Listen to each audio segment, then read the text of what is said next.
કુકરમુંડા પોલીસે મોટરસાયકલ ચોરીના કેસમાં વધુ એક આરોપીને ઝડપી પાડ્યો છે. એક આરોપી હજુ પણ ફરાર છે.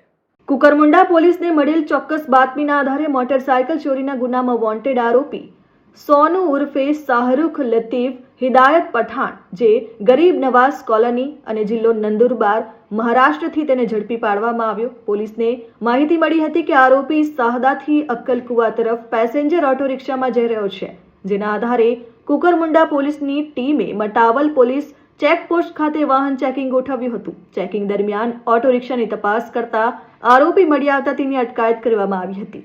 પોલીસ પૂછપરછ દરમિયાન આરોપીએ અગાઉ પકડાયેલા આરોપીઓ પાસેથી કબજે કરાયેલા Honda Splendor pro motorcycle sports પોતાની માંગણી મુજબ મંગાવ્યા હોવાનું કબૂલાત કર્યું હતું.